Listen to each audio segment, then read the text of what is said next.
नमस्कार, बहुत स्वागत है आपका। मैं हूं आपके साथ सुमित झा। आप देख रहे हैं 5 की पड़ताल। कोलकाता हो या महाराष्ट्र का बदलापुर या फिर अकोला, लोगों का गुस्सा 7वें आसमान पर है। वजह है बेटियों के साथ दरिंदगी और छेड़छाड़। अस्पताल हो या स्कूल, बेटियां कहीं भी महफूज नहीं दिख रही हैं। और यही वजह है कि कोलकाता के आरजीकर अस्पताल में एक ट्रेनी डॉक्टर की रेप के बाद निर्मम हत्या हो जाती है, तो कभी बदलापुर के स्कूल में 4 साल की 2 बच्चियों के साथ स्कूल में घिनौनी हरकत की जाती है। यहां तक कि अकोला में शिक्षक ही राक्षस का रूप ले लेता है और छात्राओं के साथ गंदी हरकत कर देता है। कोलकाता कांड और बदलापुर में बच्चियों से छेड़छाड़ पर देश भर में बवाल जारी है, लेकिन सियासत कोई ठोस समाधान के बजाय एक दूसरे पर दोषारोपण कर मानवीय और नैतिक जिम्मेदारियों से पल्ला झाड़ती नजर आ रही है। सवाल है कि आक्रोशित जनता करे तो क्या करे, बेटियां जाएं तो कहां जाएं। आज इसी पर 5 की पड़ताल, लेकिन पहले यह रिपोर्ट देखिए।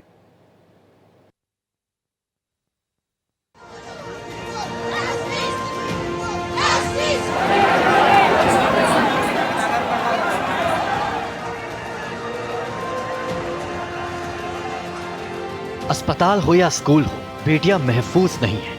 कब, कहां और क्या हो जाए बेटियों के साथ, अब ये खबर भी आम हो चली है। कोलकाता कांड की आग अभी पूरी तरह से बुझी भी नहीं थी कि बदलापुर और फिर अकोला की घटना ने बेटियों के साथ देश के तमाम माताओं पिताओं को हिलाकर रख दिया। बदलापुर में बड़ा बवाल हुआ। 2 बच्चियों से छेड़छाड़ से गुस्साई भीड़ ने स्कूल में तोड़फोड़ की और रेलवे स्टेशन को बंधक बनाकर जमकर प्रदर्शन किया।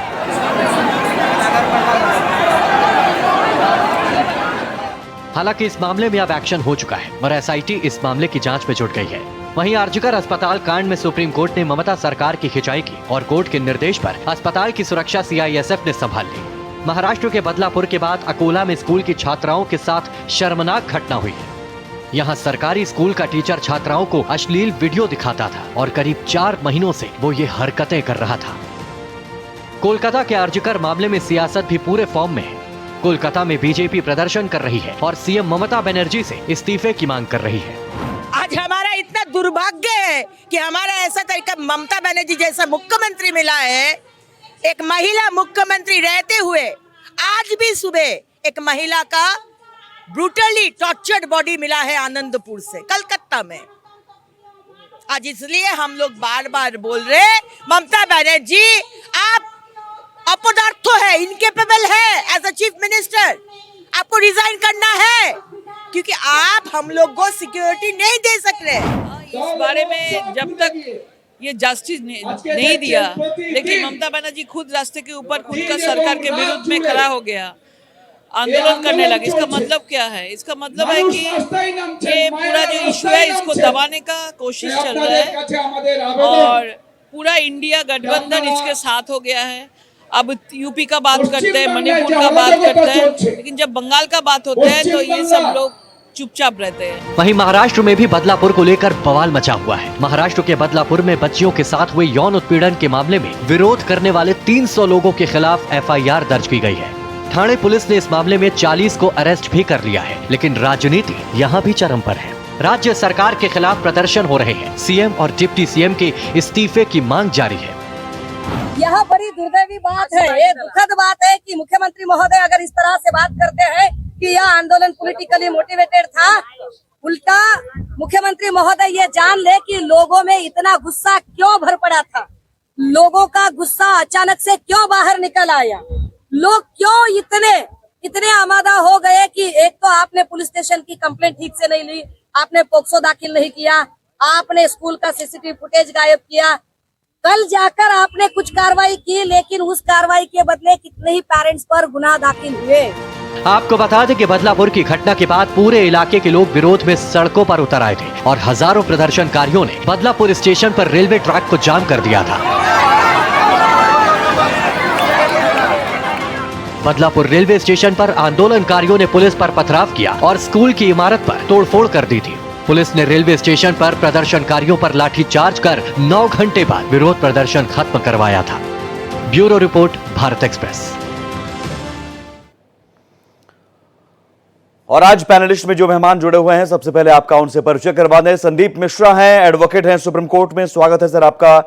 एलन राव हैं, पूर्व डीसीपी डॉक्टर हेमिका अग्रवाल हैं, मनोचिकित्सक, और एक सामाजिक कार्यकर्ता भी हमारे साथ जुड़ेंगी, शबनम फाजिल खान। लेकिन शुरुआत यहां मैं एलन राव साहब आपसे करूंगा। एक बड़ी भूमिका पुलिस की होती है। लॉ हम बना देंगे, कितना सख्त बना दें। निर्भया कांड हुआ, उसके बाद भी कानून को सख्त किया गया और भी ज़्यादा कानून को सख्त करने की मांग हो रही है, लेकिन उसे इम्प्लीमेंट करने की जिम्मेदारी होती है पुलिस की। हम बदलापुर में हमने देखा, यहाँ भी घटना 14 अगस्त की और एफआईआर करने में देरी हुई। कोलकाता में भी यही स्थिति, पुलिस लीपापोती करती नजर आई। क्यों ना हम ये माने कि पुलिस की एक बड़ी भूमिका है कि इन मामलों में कहीं ना कहीं लापरवाही बरतती है पुलिस, जिसकी वजह से इन दरिंदों में खौफ नहीं है कानून सख्त होने के बावजूद। जी बिल्कुल, आप इन केसेस को देखते हुए तो ऐसा ही लग रहा है कि पुलिस बहुत ज्यादा सेंसिटिव नहीं है, जबकि पुलिस की काम है कि सबसे पहले तो लॉ एंड ऑर्डर की सिचुएशन को ठीक करें, फिर क्राइम को प्रिवेंट करने के लिए रोकने की कोशिश करें। अगर क्राइम रुकता नहीं है तो फिर उसको ठीक ढंग से रजिस्टर करने के बाद, टाइमली रजिस्ट्रेशन करने के बाद में उसकी इन्वेस्टिगेशन ठीक करें और ठीक करके जो दोषी हैं उनके खिलाफ सबूत इकट्ठे करने के बाद उनको कोर्ट में भेजा जाए, ताकि जल्द से जल्द उसके ऊपर कार्रवाई हो। ये सब चीजें एक प्रकार से पुलिस की निहित ड्यूटी में आता है। और कोई भी पुलिस ऑफिसर अगर ऐसी ड्यूटी करने से कोताही करता है या नहीं करता है तो उसके लिए भी प्रोसीजर बना हुआ है कि उसके सीनियर ऑफिसर्स को उनकी शिकायत की जाए। और सीनियर ऑफिसर्स को भी चाहिए कि वो ऐसे सेंसिटिव केसेज में, ऐसे सीरियस केसेज में उसको ठीक से सुपरवाइज करें और कोई भी कोताही ना हो और कोई ऐसी गलती ना हो जाए ताकि कोई ऐसा कोई आपको, जैसे अभी डिबेट में करने की जरूरत पड़ रही है, 3-4 जगह का आपने लिया है जहां हर जगह ही ऐसे पुलिस के ऊपर एलिगेशंस लग रहे हैं। तो पुलिस डिपार्टमेंट के सभी लोगों को मैं कह रहा हूँ, not only these investigating officers और यही पुलिस, पूरे भारत के जो भी पुलिस ऑफिसर्स हैं उनके लिए मैं बात कर रहा हूँ कि खास तौर से ऐसे सेंसिटिव मामले में जिनमें महिलाओं का उत्पीड़न हो रहा है, महिलाएं विक्टिम है, उसमें कम से कम सेंसिटिविटी दिखाएं और उसमें कोई भी किसी प्रकार की ढिलाई कोताही ना बरतें। जो एज पर लॉ कानून के हिसाब से जो प्रोसीजर है उस प्रोसीजर को फॉलो करते हुए उसमें कार्रवाई करें। अगर कोई ऐसी कार्रवाई नहीं करता है तो डेफिनेटली उनको, उनके खिलाफ विभागीय जांच और जो अगर क्रिमिनल एक्टिविटीज में भी अगर ऐसी कोई इन्वॉल्वमेंट पाई जाती है किसी पुलिस अफसर को तो उसके खिलाफ सख्त से सख्त कानूनी कार्रवाई भी की जानी चाहिए। ये बहुत जरूरी चीज है। और ऐसी बातों का, जैसे कि आमतौर पर खास तौर से कलकत्ता वाले केस में नजर आ रहा है कि एफआईआर करने में देरी की गई है। वहां पर उसके जो विक्टिम के पेरेंट्स थे उनको बहुत ज्यादा ठीक से उनको हैंडल नहीं किया गया, उनके साथ सेंसिटिविटी से व्यवहार नहीं किया गया, काफी देर तक उनको वेट करना पड़ा। तो ये सब चीजें हैं। मैं समझता हूं कि पुलिस ऑफिसर्स को क्या कोई अपने आप को ऐसी जगह पर डालना है? चाहिए कि अगर उनके साथ ऐसा कुछ हो जाए तो वो उनको क्या करना, वो कैसा फील करेंगे। यही मैं यही समझना चाह रहा हूं एलन राव साहब, क्या बेसिक ट्रेनिंग की जरूरत है? कानून तो हम बना देते हैं लेकिन कानून का जो पालन कराने वाले हैं उनकी हम ट्रेनिंग नहीं कर पाते हैं कि इन मामलों में कैसे आप डील करें। देखिए, ट्रेनिंग की डेफिनेटली ऐसी जरूरत नहीं है क्योंकि सभी पुलिस ऑफिसर से ऑलरेडी ट्रेनिंग पाए हुए होते हैं और ट्रेंड होते हैं, ऐसी कोई दिक्कत नहीं है। लेकिन मैं समझता हूं कि ये नहीं है कि सभी के सभी लोग ऐसे परेशान हो, ऐसे काम करते हो। कुछ से पुलिस ऑफिसर्स की वजह से पूरा पुलिस डिपार्टमेंट बदनाम होता है। मैं कहता हूं कि बहुत से हमारे राज्य की पुलिस, हमारे जो यूनियन टेरिटरीज की पुलिस बहुत अच्छी है, ऐसा नहीं है कि सभी लोग ऐसे हैं। ऐसे लोग जैसे कहते हैं ना, एक भैंस सबको गंदा कर देती है, एक मछली पूरे तालाब को गंदा कर देती है, वो वाली बात यहाँ पर यहाँ तो सामने है ना मामले, महाराष्ट्र का बदलापुर ले लीजिए या फिर कोलकाता ले लीजिए, हर जगह तो वही पुलिस की हीला हवाली दिख रही है, लापरवाही दिख रही है। पुलिस अपना काम करती तो शायद। मैं एग्री कर रहा हूँ इस बारे में, मैं मना नहीं कर रहा हूँ, बिल्कुल एग्री कर रहा हूँ, यहाँ कुछ न कुछ गड़बड़ है और उन सभी को देखना चाहिए। बाकी खासतौर से कमिश्नर पुलिस, जहां जहां के police officer serious police officer हैं, सीनियर पुलिस ऑफिसर, उनको देखना चाहिए कि ऐसी कोताही क्यों हुई और उनके खिलाफ सख्त से सख्त एग्जाम्पलरी पनिशमेंट का प्रावधान होना चाहिए जिन लोगों ने ऐसी कोताही की है, ताकि पुलिस का बदनामी जो हुई है अभी उसको रोका जा सके और आगे पुलिस ऐसी बदनामी ना कराए। ऐसे कोई स्टेप लेने चाहिए। संदीप मिश्रा जी, पुलिस की एक जवाबदेही बनती है, लेकिन पुलिस तो एक सिस्टम का हिस्सा है और सिस्टम के मुखिया सियासतदान होते हैं, तो कहीं ना कहीं पुलिस पर एक प्रेशर भी होता है और यही वजह है कि पुलिस अपना काम ठीक से नहीं कर पाती है। और जैसा कि सुप्रीम कोर्ट को इंटरवीन करना पड़ता है, सुप्रीम कोर्ट को फटकार लगानी पड़ती है, तब जाकर कुछ होता है, होता हुआ नजर आता है। घटना उसको कनेक्ट करना पड़ेगा हमें कोलकाता की घटना से, और जो कल सुप्रीम कोर्ट में सुनवाई हुई उससे कनेक्ट करना पड़ेगा। जब सुप्रीम कोर्ट में सुनवाई चल रही थी उसी समय चर्चा हुई कि डॉक्टर्स के एसोसिएशन के जो काउंसिल अपीयर हुए सुप्रीम कोर्ट में, उन्होंने एक ईमेल की चर्चा की 19 अगस्त की। उस ईमेल में ये बताया गया कि कुछ लोग आ करके हॉस्टल में धमकी दे रहे हैं कि जो घटना विक्टिम के साथ हुई थी वही आप लोगों के साथ भी हो सकती है और इसलिए आप लोग तरीके से रहें। इस तरह का जब मेल आता है, और सूचना किसको देते हैं डॉक्टर्स जो है, हाई कोर्ट को देते हैं, वह मेल फिर सुप्रीम कोर्ट के सामने शेयर होता है और फिर सीआईएसएफ को सिक्योरिटी हैंडओवर की जाती है। क्यों कि सुप्रीम कोर्ट पूछती है कि भाई जब कंप्लेन आ रही है कि पुलिस ही धमकी देने वाली है, तो इन लोगों को अगर सिक्योरिटी हमें देनी होगी तो किसको देनी होगी? तो तुषार मेहता जी जो एसजी हैं वो कहते हैं भाई हम तो सिक्योरिटी सीआईएसएफ को देने के लिए तैयार है, सीआईएसएफ लगा देते हैं। उस पर सिब्बल साहब कहते हैं हमें कोई आपत्ति नहीं है। लेकिन समझिए, जो आपने सवाल पूछा उसी में आपने जवाब भी दिया। जो लीडरशिप क्वालिटी है पुलिस का, अपना जो होता है अपने बॉसेज को सेटिस्फाई करना होता है, चाहे एक एसएचओ हो, चाहे एसीपी हो, डीसीपी हो, डीजी हो, डीआईजी हो, सब अपने ऊपर के बॉस को सेटिस्फाई करते हैं। और जब टॉप लेवल पे होम मिनिस्ट्री, खासकर कहे मुख्यमंत्री कार्यालय से कड़े आदेश आते हैं, सख्त आदेश आते हैं और बिना लाग लपेट के आदेश आते हैं, स्पष्ट आदेश होते हैं, जीरो टॉलरेंस, तब पुलिस ऑफिसर नीचे का जो एक होमगार्ड चौराहे पे खड़ा होता है वो भी एक हिम्मत रखता है कि किसी बीएमडब्ल्यू वाले को दौड़ा के पकड़ सकता है, उसको चालान कर सकता है, कुछ भी कर सकता है। लेकिन जब उसी घटना में होता है कि एक इंस्पेक्टर, या जैसा आपने देखा था मुख्तार अंसारी के मैटर में, एक डीसीपी साहब थे हमारे, उनको काफी दर दर भटकना पड़ा AK-47 वाले मैटर में। तो इस तरह की चीजें जब बड़े अधिकारियों को परेशान किया जाता है, खास करके उनके पॉलिटिकल बॉसेज के द्वारा, तो अपने अंदर एक असुरक्षा की भावना होती है। पुलिस ऑफिसर्स भी ह्यूमन बीइंग हैं, उनका भी परिवार है, उनको भी अपना एक कैरियर देखना है, तो उस सर्विस रूल से ज्यादा अपने बॉस के आदेश से बंधे होते हैं। तो आप रेस्पॉन्स जो देखेंगे कि अगर मुख्यमंत्री कार्यालय से, गृह मंत्रालय से एक सख्त आदेश आता है तो उस राज्य में कानून व्यवस्था एक दूसरी होती है।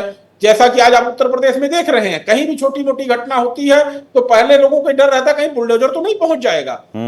तो यह एक जो खौफ होता है शरीफ आदमी को शरीफ बने के रहने के लिए बाध्य करता है। सुमित जी, थोड़ी सी बात और मैं जोड़ूंगा जी। जब लॉ एंड ऑर्डर की सिचुएशन पूरी तरह फेल होती है तो कुछ शरीफ लोग भी अपराध करने के लिए प्रेरित हो जाते हैं। जैसा कि आपने श्रीलंका में देखा, बांग्लादेश में देखा कि प्रधानमंत्री कार्यालय में लोग सामान लूट लूट के भाग रहे, तो कोई हैबिचुअल ऑफेंडर नहीं थे, वो कोई आदतन अपराधी नहीं थे, आम आदमी थे। उन्हें लगा कि जब सब लोग लूट रहे हैं हम भी लूट लें। तो अपराधियों के अंदर जब राज्य सरकार एक भय का माहौल और पुलिस अधिकारियों के अंदर एक जिम्मेदारी का माहौल सरकार देती है, तब पुलिस फ्री हैंड अपना काम कर पाती है। और शायद कोलकाता में जो हो रहा है और जो बात महाराष्ट्र में हो रही है, उत्तराखंड की जो बात आई, सभी जगह पे एक चीज अंतर है कोलकाता से कि रेस्पॉन्स पुलिस का थोड़ा प्रॉम्प्ट रहा है। आप मानेंगे, चाहे उत्तराखंड की बात रही हो चाहे महाराष्ट्र की रही हो। जी बिल्कुल, ये आपने बहुत बढ़िया पॉइंट उठाया कि अपने बॉसेस को खुश करने के लिए कई बार पुलिस दबाव में रहती है और शायद पुलिस चाहती भी होगी कि हम थोड़ा कार्रवाई करें, जो कानून सम्मत कार्रवाई है और तेजी से करें, लेकिन वहां से निर्देश कुछ और आ जाता है, आदेश कुछ और आ जाता है और वो मजबूरी बन जाती है। ये एलन राव साहब, मैं आपसे समझूंगा इस पर, लेकिन उससे पहले डॉक्टर हेमिका अग्रवाल, कानून अपनी जगह है, पुलिस अपनी जगह है, सरकार अपनी जगह है और ये जरूरी है कि इनकी जवाबदेही जब तक सुनिश्चित ना हो तब तक हम ऐसी घटनाओं को नहीं रोक पाएंगे, चाहे हम कितना भी कानून सख्त बना लें। लेकिन ऐसा क्यों है कि ठीक है चलिए यूपी में अभी तो डर का माहौल है, शोहदों में यूपी में तो कम से कम ऐसा माहौल बनाया गया है कि भाई आप लड़कियों से छेड़खानी या किसी भी तरह के उनके साथ कोई भी हरकत करने की कोशिश भी कीजिएगा तो बख्शा नहीं जाएगा। फिर भी कुछ लोग हैं, और यहां तो कोलकाता में रेड लाइट एरिया में रात भर वो शराब पीकर घूमता रहा, फिर आता है, एक महिला से छेड़खानी भी बीच में रास्ते में करता है, फिर डॉक्टर लेडी डॉक्टर के पास जाता है और वहां इतनी वहशीपन, इतनी दरिंदगी, ये किस तरह की मानसिकता वाले लोग हैं और ये हमारे समाज में इस तरह के भेड़िए कैसे बन जाते हैं? देखिए, जहां तक मानसिकता की बात है तो ये फितरत जो है इंसान की बेसिक नेचर है। हर प्रोफेशन में हर जगह हर तरह के लोग मिलेंगे, वो डॉक्टर हो, वकील हो, चोर हो, गैंगस्टर्स हो, हर जगह ईमानदार भी मिलेंगे और खराब इंसान भी मिलेंगे, चोर उचक्के क्रिमिनल्स भी मिलेंगे। वो सिस्टम तय करता है कि वो व्यवहार कैसे करते हैं।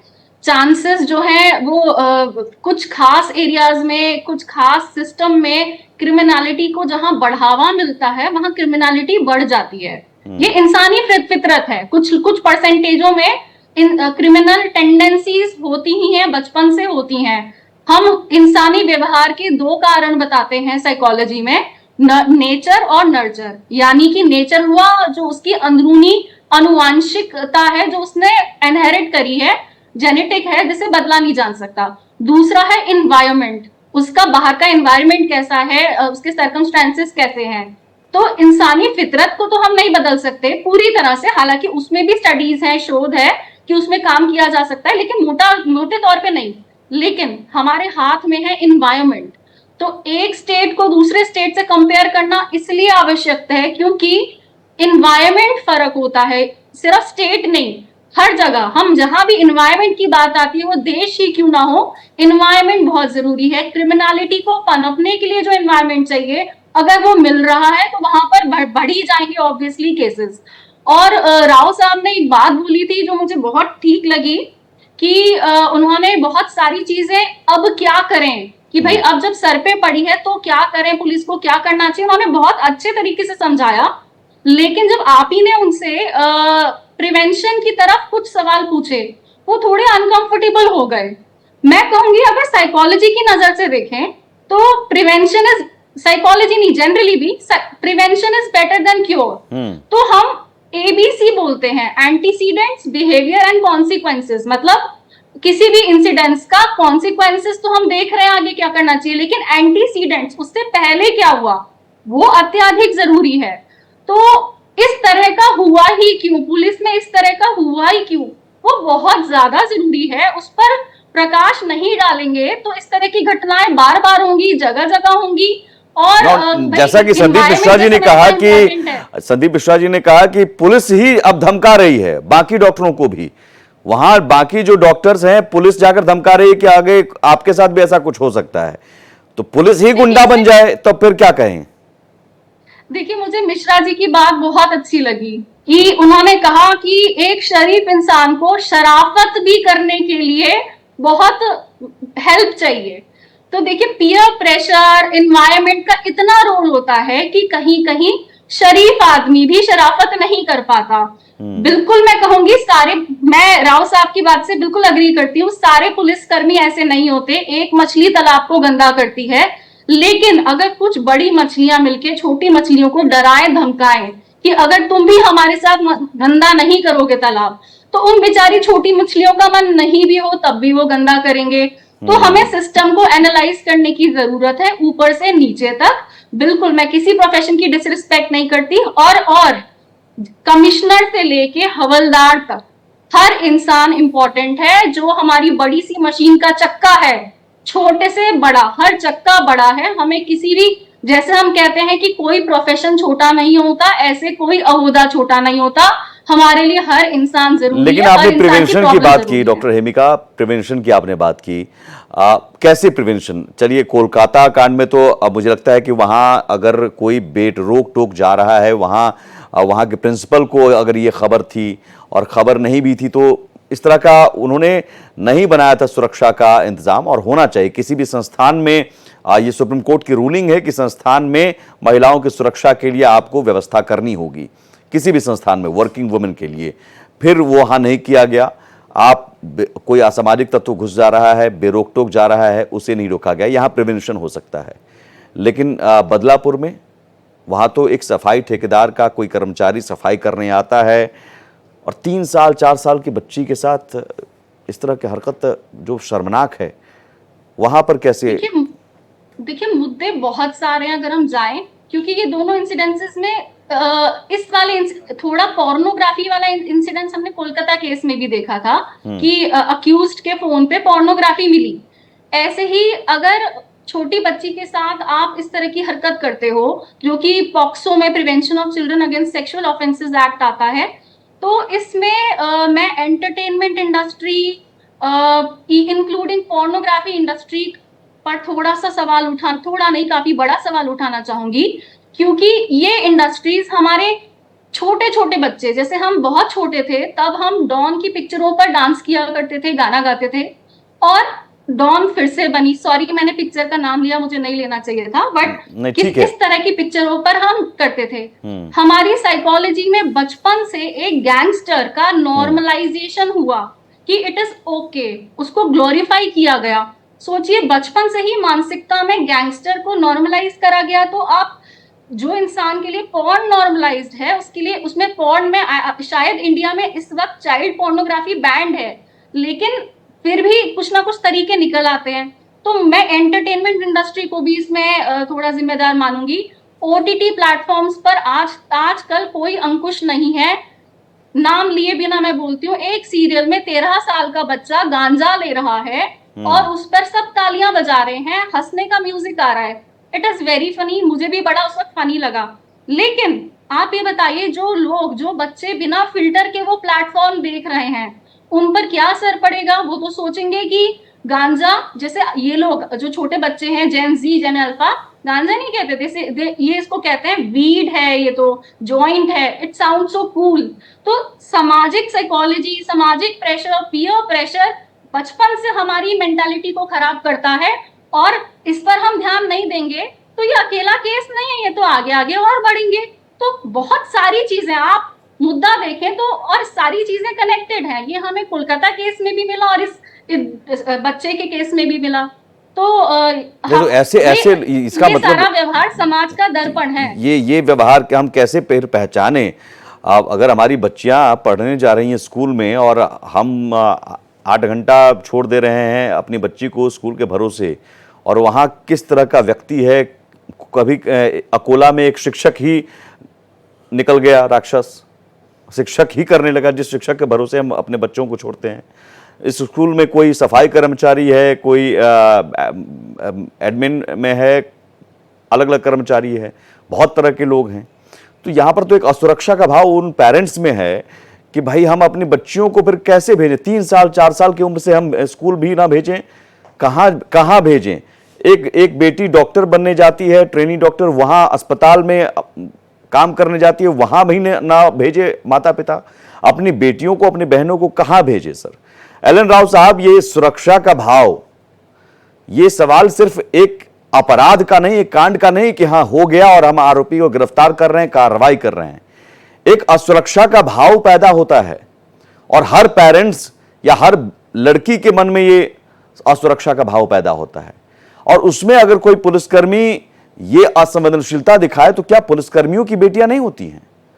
उनमें क्यों नहीं संवेदना आती है कि भाई मेरी भी बेटी है, मेरी भी बेटी के साथ ऐसा होगा तो हम किस तरह का रिएक्ट करेंगे? आम आदमी के पास वो हथियार नहीं है कानून को हाथ में लेने का, लेकिन आप पुलिस वालों के पास वो हथियार है कि भाई हम पकड़ सकते हैं, उसके खिलाफ तुरंत कार्रवाई कर सकते हैं। फिर क्यों नहीं पुलिस करती है? तो फिर यही होगा, फिर आप पेरेंट्स को और बेटियों को हम ट्रेनिंग देना शुरू करें, खुद से निपटें, उनको वेपन दे दें।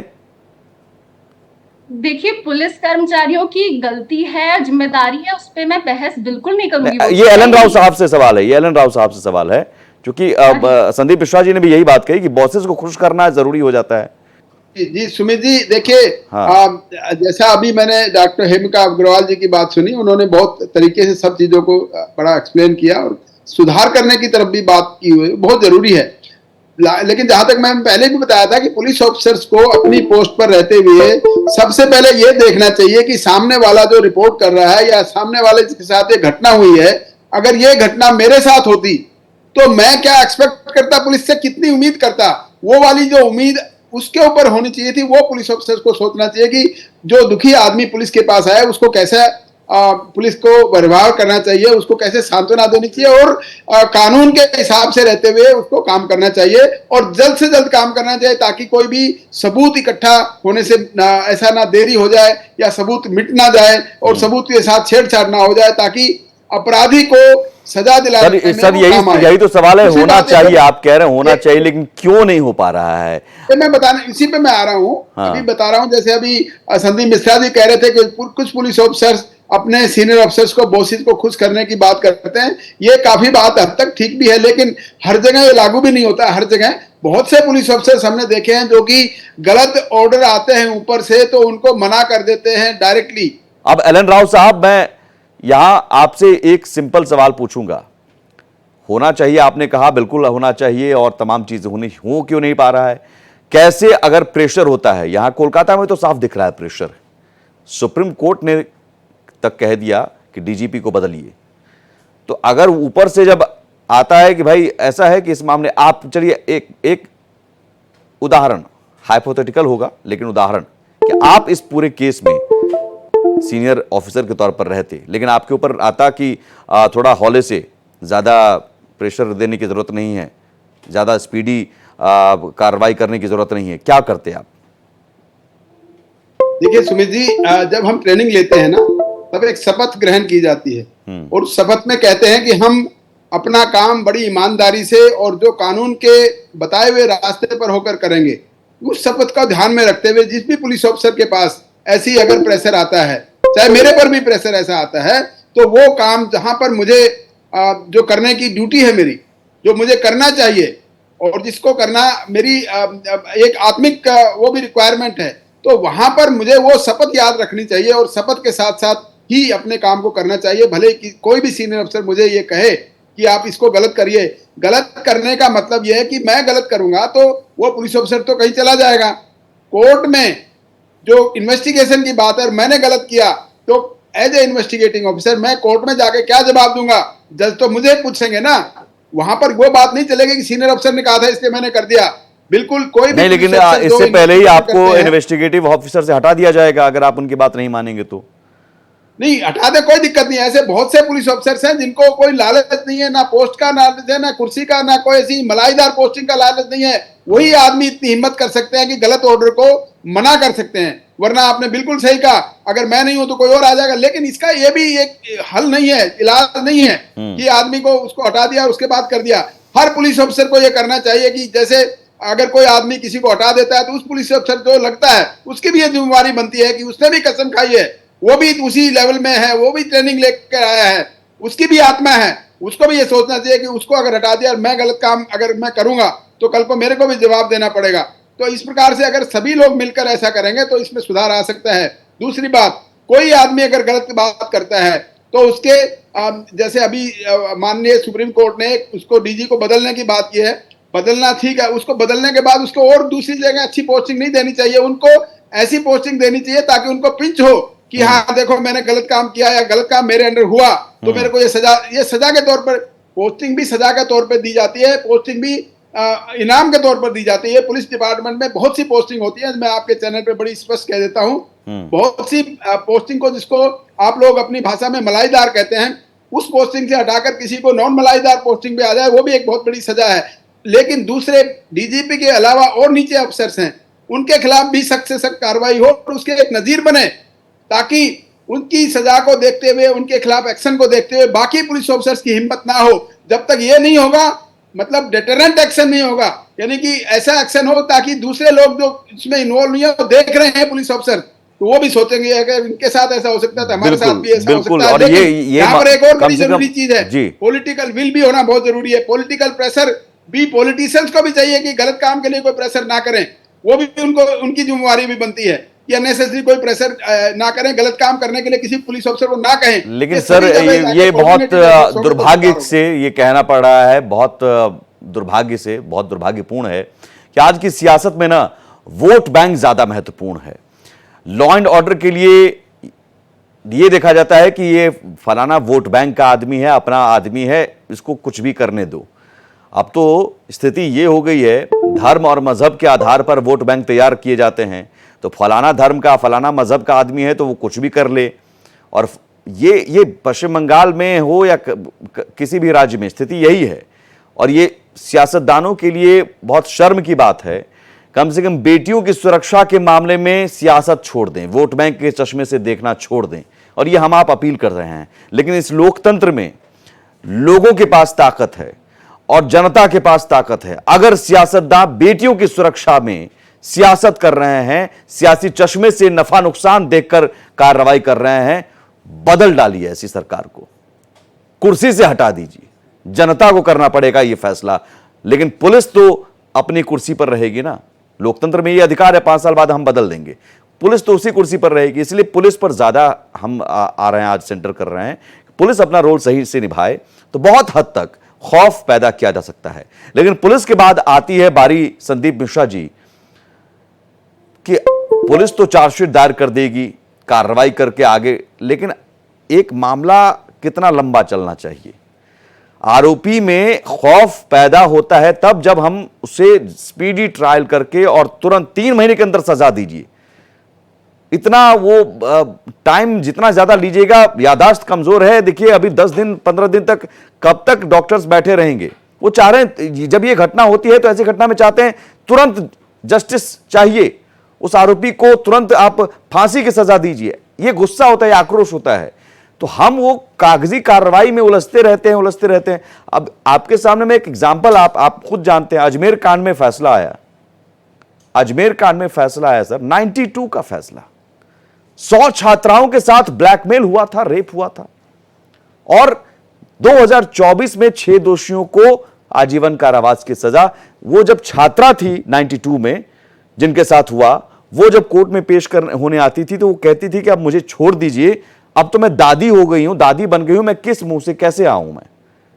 तो ये सिस्टम में एक लूप होल्स है सर। सुमित जी, 2 बातें मैं यहां पे कहूंगा, क्योंकि हम प्रिवेंटिव स्टेप की भी बात कर रहे हैं, क्या करना है। आप देखिए, कोलकाता की घटना है चाहे महाराष्ट्र की घटना है, दोनों ही संस्थागत घटना है। एक किसी के घर में वारदात नहीं हुई, एक संस्था में हुई है, इंस्टीट्यूशन में हुई है। एक जगह है विद्यालय है, दूसरी जगह है हॉस्पिटल है। इंस्टीट्यूशन के मामले में मैं एक बात कहूं कि जो इंस्टीट्यूशन का हेड होता है, खास करके चलिए डॉक्टर से पुलिस का पाला होता रहता है, दोनों एक दूसरे से मिलते जुलते रहते हैं, लेकिन शिक्षा विभाग हो गया या कोई अन्य विभाग हो गए जहां पे इस तरह की घटनाएं हो जाती हैं, तो पहली बात तो इंस्टीट्यूशन के हेड को ही नहीं पता था मुझे करना क्या है, उनके हाथ पैर फूल जाते हैं। मैं प्रैक्टिकल बात आपसे बता रहा हूं। तो इस मामले में मैं इतना कहना चाहूंगा, प्रिवेंटिव स्टेप के तौर पे आपके चैनल के माध्यम से जितने लोग भी देख रहे हैं, अगर आप किसी संस्था के हेड हैं, आपको पहले सूचना जैसे ही आती है एक 100 नंबर कॉल करके आप इतनी रेस्पॉन्सिबिलिटी तो दिखा दीजिए कि जो घटना हुई है पहले इंफॉर्मेशन देने वाले आप हो। क्योंकि अगर आप ये चूक करते हो तो इनडायरेक्टली जिम्मेदारी आप पे ही घूम फिर करके आएगी कि आपने डिले क्यों किया। दूसरी बात जो मैं कह रहा हूं, यहां पे हम लोग चर्चा कर रहे हैं कि 32 साल लगे जयपुर राजस्थान वाले मैटर में जी। विटनेस प्रोटेक्शन बहुत ज्यादा आवश्यक है। कोलकाता की घटना में अभी सच्चाई हमें नहीं मिली है, सिर्फ एक अरेस्ट के अलावा। क्यों? क्योंकि आपने देखा कि 750 छात्रों का छात्रावास खाली हो गया, उसमें 70-80 छात्र केवल बचे हुए हैं। वो अपनी सिक्योरिटी को लेके कंसर्न है, और जब तक आप विटनेस के अंदर इस सुरक्षा का माहौल नहीं देंगे कि तुम्हें कुछ नहीं होगा, तुम्हें किसी तरह की खरोंच नहीं लगेगी, तब तक ना वो न्यायालय को सपोर्ट करने के लिए सामने आएगा और ना पुलिस को सपोर्ट करने के लिए आएगा। और जब तक न्यायालय और पुलिस को गवाहों का सपोर्ट नहीं मिलेगा, ये 32 साल क्या 300 साल भी मुकदमों में लग सकते हैं। मुझे इस पे कोई आश्चर्य नहीं होगा।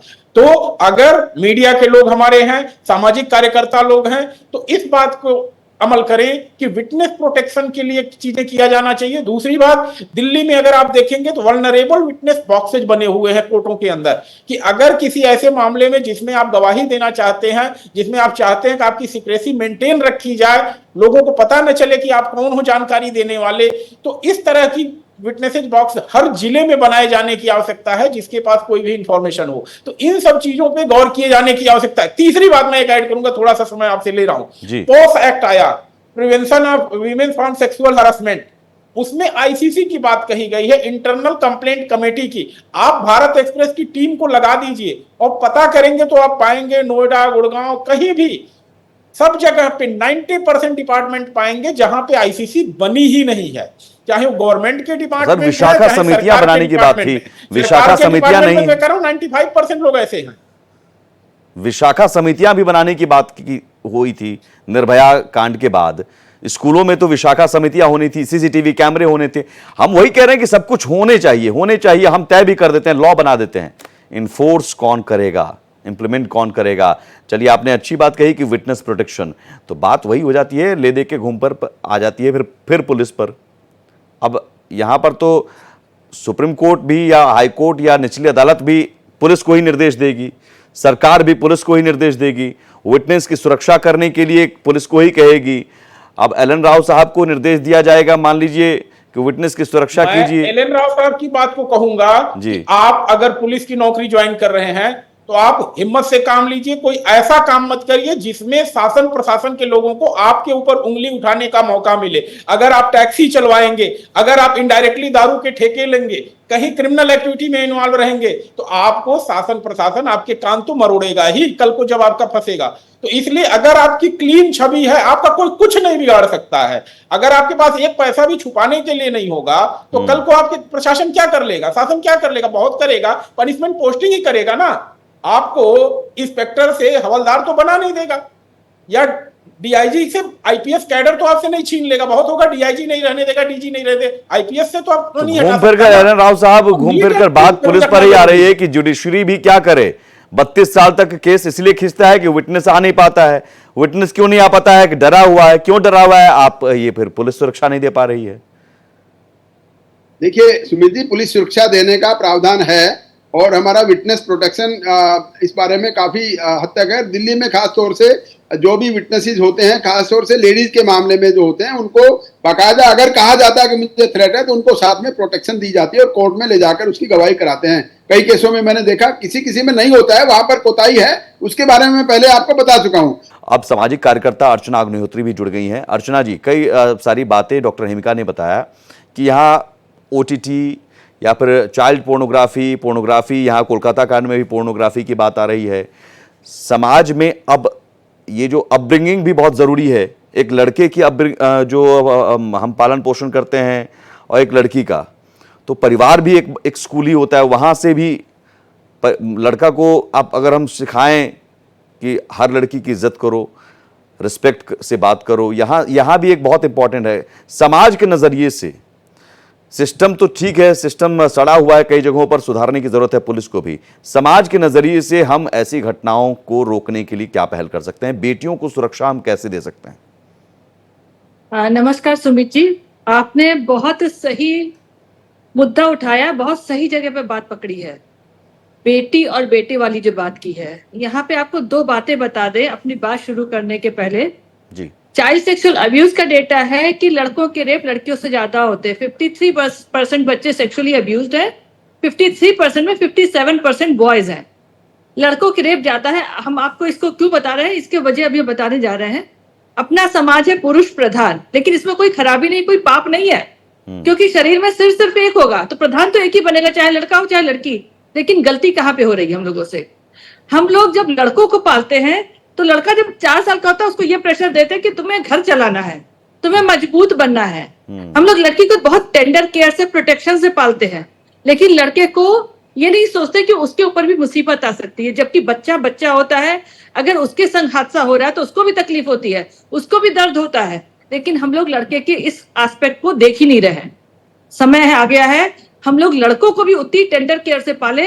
हम आपको बता रहे हैं, हमें ये सिखाने की जरूरत नहीं पड़ेगी लड़कों को कि तुम ऐसे करो। लड़के को पता होगा कि टेंडर केयर क्या होती है, प्रोटेक्शन क्या होता है। उसका माइंडसेट वहां से बदलेगा। हम लोगों को अपने सोच में इस बात को इस पॉइंट ऑफ व्यू से डालना होगा। हम लोग क्या कह रहे हैं, अभी भी क्या कर रहे हैं, लड़के को अक्यूज कर रहे हैं। अक्यूज करने से काम नहीं चलेगा। अपराधी गलत है, अपराधी को नहीं कह रही हूं मैं। जो बच्चों को पालने की बात पे आप कह रहे हैं कि हमें लड़कों को कैसे पालना है, लड़कों को भी उतनी ही केयर दीजिए बचपन में, जब तक वो बड़े नहीं हो रहे हैं। बड़े होने पे अपनी बॉडी के हिसाब से लड़का और लड़की फर्क हो जाते हैं, उनकी मसल्स और ये सब चीजों से। लेकिन बचपन में बच्चा होता है, बच्चे को बराबर केयर, बराबर प्रोटेक्शन, बराबर टेंडर केयर की जरूरत है। लड़की को जब बाहर भेजते हो तो चिंता रहती है कि उसको चोट ना लग जाए। हमें लड़कों के लिए भी यही सोचना है कि लड़के को भी चोट नहीं लग जाए। उसको चोट लगेगी, उसको भी दर्द होगा, वो भी रो सकता है, उसको रोने दीजिए। ये सब छोटे छोटे आप लोग अपने विचार में बदलाव लाइए। और हम आपको अश्योर करते हैं कि लेकिन एक हमारे सवाल समाज में जो वो मैं समस्या को बहुत इन दो बड़ी तरीके घटना से को हम लोग लेकर, address अर्चना कर जी, पाएंगे। दो घटना को, चूंकि आप देर से जुड़ी हैं, कोलकाता और बदलापुर में जी। 3 से 4 साल की बच्चियों के साथ एक सफाई ठेकेदार का जो कर्मचारी होता है, सफाई कर्मचारी, जी। वो जी। गलत हरकत करता है, और अकोला में तो एक शिक्षक करता है, और कोलकाता में ऐसा लगता है साइकोपैथ है वो, इतनी वहशीपन, वो दरिंदा, जान वहां दरिंदा भी शब्द कम पड़ जाता है। तो इस तरह के वहशी लोग, इस तरह के भेड़िए कैसे इस समाज में आ रहे हैं, बन कैसे रहे हैं? बिल्कुल, जो बन रहे हैं वो इसी वजह से बन रहे हैं। कुछ डेटा है जो मैं पब्लिक में डिस्क्लोज नहीं करना चाहती हूँ फॉर सो मेनी रीजंस, लेकिन उसका एक कारण है। लेकिन हम आपको जो बताना चाहते हैं, एक तो पहली बात ये, आपने जो बहुत अच्छी चीज उन्होंने उठाई, हमारे वकील भाई ने, फास्ट ट्रैक कोर्ट होने के बावजूद केसेस, छोटे छोटे बच्चों के केस 3 से 5 साल तक चल रहे, जो कि मैंडेट आ चुका है पॉक्सो में कि 1 साल में बंद होने, मतलब कंप्लीट होने चाहिए। पॉश में भी उसी तरह से मैंडेट है, लेकिन वो केसेस बहुत प्रोलॉन्ग करते हैं। अपराधी को शह मिलती है उससे कि कुछ होना तो है नहीं, तब तक में वो होता क्या है, जो ये वाला हादसा होता है ये सबसे ज्यादा मेंटल ट्रॉमा देता है। हर कोई, चाहे माँ बाप हो, जो बच्चे के हैं या जो सफरर खुद है, वो खुद इसमें ज्यादा बार बार, क्योंकि जितनी बार आप कोर्ट में जाते हो उतनी बार you relive the moment what you went through, the trauma you went through, उसकी वजह से वो अपने को विड्रॉ करना चाहते हैं, अपने को हलक कर लेना चाहते हैं, उससे केस उसकी वजह से कमजोर पड़ जाता है। लेकिन अगर जल्दी केस का डिसीजन हो, जैसे कि कहा 3 महीने में, संदीप भाई ने जैसे कहा, अगर 3 महीने से साल भर के अंदर डिसीजन हो, आप देखिए अपराधी अभी एकदम सतर्क हो जाएंगे, उन्हें पता चल जाएगा कि फटाक से उनको सजा मिल जाएगी। अब जो कमजोर है, जो सर्वाइवर है, वो टूटने नहीं पाएगा, टूटने के पहले ही अपराधी को सजा मिल जाएगी। अपराधी को जब दंड का प्रावधान बहुत अच्छा है, पॉक्सो के एक्ट के कानून बहुत अच्छे हैं, महिला सुरक्षा के कानून बहुत बढ़िया बन गए हैं, कानूनों में कमी नहीं है, इम्प्लीमेंटेशन भी कुछ हद तक है, लेकिन इम्प्लीमेंटेशन में एग्जीक्यूशन पार्ट है। जुडिशरी को अब जिम्मेदारी लेनी पड़ेगी कि वो जो है इम्पोज करे जजेस के ऊपर पेनाल्टी, कि अगर वो साल भर के अंदर खत्म नहीं करे, क्योंकि हाई प्रोफाइल केस के लिए हर जज दौड़ जाता है। हाँ। लेकिन ये जो मजबूर बच्चे हैं और मजबूर और महिलाएं हैं, इनके लिए कोई बात नहीं करता है। संदीप मिश्रा जी, ऐसा बिल्कुल ये सब अदालतें रात में भी खुल जाती हैं कई केसेस में। हम इस बच्चियों के साथ रेप या महिलाओं की सुरक्षा के मामलों को लेकर क्यों नहीं, अर्जेंसी क्यों नहीं हम दिखा सकते हैं? नहीं ठीक है यार, इसमें ओवर टाइम भी करना पड़े तो करें। जी सुमित जी, यही मैं बताने जा रही हूँ। ठीक है, संदीप मिश्रा जी जवाब देंगे। संदीप मिश्रा, आपने बहुत बढ़िया वैलिड पॉइंट उठाया कि खौफ होना चाहिए, कन्विक्शन रेट। ऐसा है जी, देखिए, जुडिशियल अकाउंटेबिलिटी जो है ना, दिल्ली तक ही सीमित है। आखिर यह कौन सी टेक्नोलॉजी की आवश्यकता है कि दिल्ली की सारी कोर्टें, सिविल जज जूनियर डिवीजन से लेके हाई कोर्ट तक, एक एक कोर्ट वीसी में चल रही है, वर्चुअल कोर्ट में चल रही है। आज अगर सुप्रीम कोर्ट का जज चाहे तो 2 मिनट के अंदर ज्वाइन करके देख सकता है कि हमारी हाई कोर्ट में क्या काम हो रहा है, हमारी जुडिशरी, लोअर जुडिशरी क्या काम कर रही है। लेकिन दुर्भाग्य है कि उत्तर प्रदेश हो गया, बिहार हो गया, छत्तीसगढ़ हो गया, इन सब जगह जैसे राज्य हैं, यहाँ पर बेसिक इंफ्रास्ट्रक्चर कोर्टों में नहीं है। और मैं एक छोटी सी घटना आपको बता रहा हूँ, गौतम बुद्ध नगर कोर्ट की। एक दिन मैं वहां पे गया, 3 घंटे तक सारी कोर्टें खाली पड़ी हुई थी।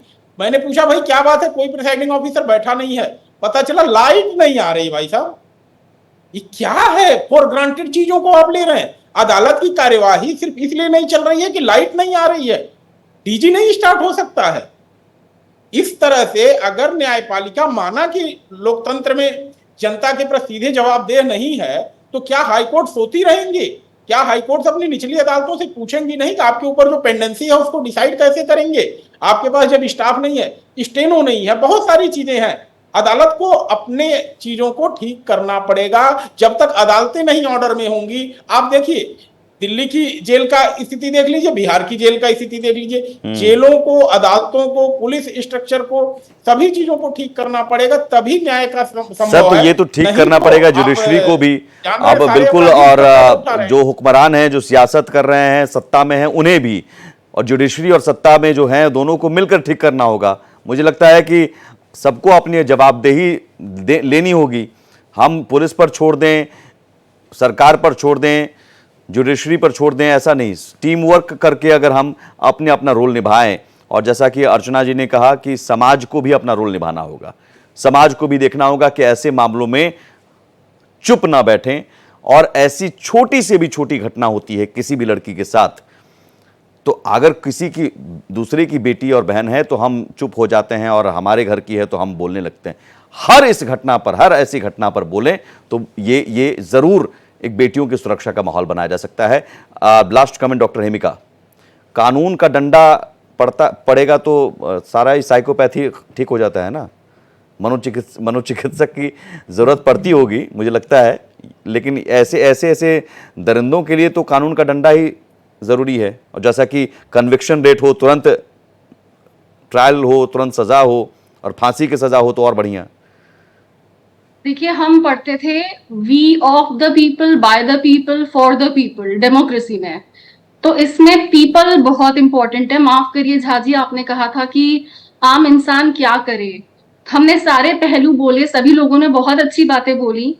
अर्चना जी के बाद तो मुझे कुछ ऐसा लग रहा है मैं ऐड क्या ही करूं, लेकिन जो अर्चना जी ने मेल और फीमेल, मतलब मेल बच्चों की भी शोषण की बात करी थी, तो मैं आपको ये एक बस शॉर्ट में ये बोलूंगी कि पुलिस का डंडा, प्रशासन, ये पॉलिटिक्स, बीजेपी हो, कांग्रेस हो, कोई भी हो, ये सब इंसान हैं और आम आदमी इनसे छोटा नहीं है, आम आदमी इनसे कम इम्पोर्टेंट नहीं है। मैं पर्सनली अगर बताऊं तो मुझे इस डिबेट पे आने का मैं बहुत कंफर्टेबल नहीं हूँ पब्लिक स्पीकिंग के साथ। मैंने अपने लिए दूसरे डॉक्टरों से बात करी, कि महिला डॉक्टर और पुरुष डॉक्टरों से, कि आप आ जाइए। कोई ओपीडी में बिजी है, कोई कंट्रोवर्सी में आने से डर रहा है, पता नहीं, बताते नहीं है, क्या पता घर पे बैठ के ओटीटी देख रहे हो। तो आप ये बताइए कि अगर आप व्हाट्सएप पे लगे रहेंगे तो क्या न्याय आपको व्हाट्सएप से मिलेगा? आपको न्याय के लिए बाहर आना पड़ेगा और ये मानना पड़ेगा कि आम आदमी, मोदी जी हो, योगी जी हो, अखिलेश यादव जी हो, मायावती जी हो, हम उनसे कम नहीं है। जिस दिन हम इनको बड़ा मानते रहेंगे, कमिश्नर जी और इन सब की, बस देखिए, डेफिनेटली उनको पनिशमेंट मिलनी चाहिए, मैं ये नहीं कह रही, लेकिन आम आदमी उससे कम नहीं है। बिल्कुल, और आम आदमी सड़क पर उतरेगा तो ये कमिश्नर, डीसीपी, डीजीपी, मुख्यमंत्री सब अपने आप काम करने लगते हैं। निर्भया कांड में भी हमने देखा और यहां भी यही हो रहा है। तो आम आदमी को उतरना पड़ेगा ये सोचकर कि नहीं वो तो फलाने की बेटी थी, फलाने की बहन थी, हमारे घर में क्या। तो अपने घर की बेटी और बहन के साथ होने का इंतजार मत कीजिए। ऐसी आसपास जो भी घटना हो, कम से कम वीडियो बना लीजिए। आप तो सोशल मीडिया का मोबाइल वीडियो बना लीजिए, उन दरिंदों का चेहरा जरूर एक्सपोज कीजिए अगर कोई छेड़छाड़ करता नजर आ रहा है, और आसपास जरूर कंप्लेन कीजिए थानों में। कार्रवाई नहीं हो रही तो प्रेशर दीजिए, आगे और अधिकारी के पास जाइए, लेकिन हाँ, चुप बैठने से समाधान नहीं निकलेगा और तभी बेटियों की सुरक्षा का माहौल हम बना पाएंगे। बहुत शुक्रिया डॉक्टर हेमिका अग्रवाल, संदीप मिश्रा जी और एलन राव साहब। पुलिस की भी भूमिका बहुत बड़ी है यहाँ पर। अर्चना अग्निहोत्री जी, बहुत शुक्रिया आपका भी।